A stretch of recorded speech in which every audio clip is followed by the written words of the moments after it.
Assalamualaikum warahmatullahi wabarakatuh. Perkenalkan, nama saya Fatrahan Fabian dari kelas manajemen 23A NPM 23411086. Di sini saya akan menjelaskan materi tentang rekrutmen tugas pengantar manajemen. Langsung saja kita ke materinya. Apa itu rekrutmen? Definisi rekrutmen adalah proses mencari, menyaring, dan mempekerjakan orang secara aktif untuk suatu posisi atau pekerjaan. Proses perekrutan mengacu pada seluruh prosedur, mulai dari perencanaan hingga onboarding karyawan baru menjadi bagian dari tim perusahaan. Istilah rekrutmen berkaitan dengan prosedur yang meliputi identifikasi calon kandidat, penyaringan, wawancara, pelatihan, dan penempatan. Tujuan dari rekrutmen. Rekrutmen adalah proses yang dilakukan perusahaan dengan tujuan sebagai berikut. Yang pertama, memenuhi kebutuhan sumber daya manusia. Tujuan rekrutmen adalah mencari seseorang guna mengisi suatu posisi. Kebutuhan perusahaan dapat dipetakan baik untuk jangka pendek maupun jangka panjang. Umumnya, posisi yang perlu diisi sudah direncanakan sejak awal. Yang kedua, menjaring data pencari kerja. Ketika HR atau tim publikasi menyebarkan lowongan kerja melalui portal online, tentu banyak pelamar yang ingin mengirimkan CV atau resume. Meskipun nantinya akan disaring dalam berbagai tahapan, data yang dimiliki oleh HR dapat menjadi informasi berharga apabila perusahaan ingin mencari kandidat untuk posisi serupa. Yang ketiga, memilih kandidat ideal. Tujuan rekrutmen adalah pastinya mencari kandidat yang ideal. Sementara untuk kandidat yang tidak memenuhi syarat dapat langsung didiskualifikasi agar proses seleksi bisa efektif. Itulah sebabnya hanya mereka yang benar-benar berkompeten saja yang bisa lolos ke tahap seleksi akhir atau wawancara kerja. Yang keempat, pemberdayaan SDM. Dengan adanya rekrutmen, maka akan ada lebih banyak sumber daya manusia yang dapat diperdayakan. Tidak hanya untuk keuntungan perusahaan, tetapi juga pelamar yang mencari pekerjaan. Dalam proses pemberdayaan sumber daya manusia, perusahaan juga akan mengamalkannya sesuai dengan undang-undang ketenaga kerjaan. Metode rekrutmen karyawan.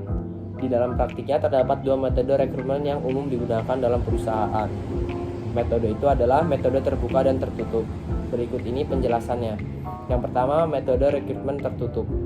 Closed recruitment atau metode rekrutmen tertutup adalah proses perekrutan yang dilakukan di internal perusahaan. Jadi pencarian calon karyawan dilakukan di dalam perusahaan itu sendiri. Biasanya ini digunakan dengan cara vertikal dan horizontal. Cara vertikal dilakukan dengan demosi atau penurunan jabatan. Langkah ini jarang terjadi kecuali karyawan tersebut memang tidak mampu mengerjakan beban tugas atau melanggar peraturan yang pada akhirnya terjadi penurunan jabatan. Sedangkan cara horizontal dilakukan dengan cara merotasi jabatan karyawan pada level yang sama. Ada beberapa kelebihan metode perekrutan tertutup, diantaranya meningkatkan semangat kerja karyawan. 2. Meminimalisir kesalahan dalam proses rekrutmen. 3. Loyalitas karyawan jadi terbentuk. 4. Membentuk tim HRD untuk mengambil keputusan yang lebih baik berdasarkan data performa dan kompetisi karyawan. Yang kelima, menghemat waktu dan biaya pelatihan karyawan baru. Yang keenam, dapat mendongkrak pengembangan diri karyawan.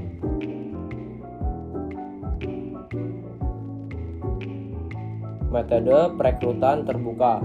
Rekrutmen terbuka adalah metode perekrutan yang dilakukan di luar lingkungan perusahaan. Metode ini lebih sering digunakan pada saat perusahaan melakukan ekspansi bisnis karena membutuhkan tenaga kerja yang lebih banyak. Di dalam rekrutmen terbuka ada beberapa strategi yang dapat dilakukan. Seperti yang pertama, iklan lowongan pekerjaan. Perusahaan akan memasang iklan lowongan pekerjaan baik di media offline atau online. Yang kedua, employee referral. Perusahaan juga dapat menggunakan rekomendasi dari internal perusahaan atau employee referral. Karyawan bisa merekomendasikan orang-orang yang mereka kenal yang dirasa sesuai dengan kebutuhan yang dibutuhkan oleh perusahaan. Yang ketiga, lembaga pemerintah. Dinas Ketenagakerjaan memiliki layanan iklan lowongan kerja yang bisa dimanfaatkan perusahaan untuk mendapatkan kandidat yang potensial.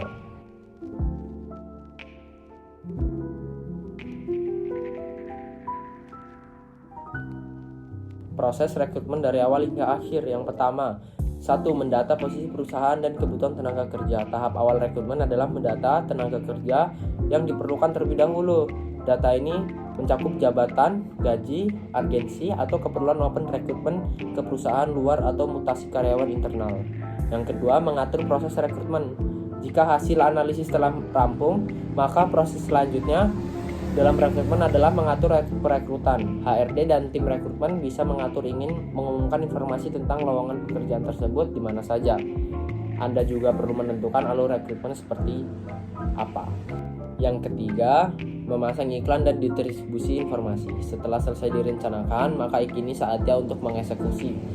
Umumnya, karyawan lain juga akan membantu menyebarkan berita ini. Anda dapat mempromosikan info lowongan kerja tersebut di media sosial perusahaan, media sosial khusus Infoloker, dan platform pencarian kerja. Yang keempat, proses lamaran dan wawancara kerja. Tahap berikut dalam proses rekrutmen adalah lamaran dan wawancara kerja. Perusahaan yang melakukan rekrutmen biasanya menerima banyak email atau surat lamaran setelah iklan dipasang.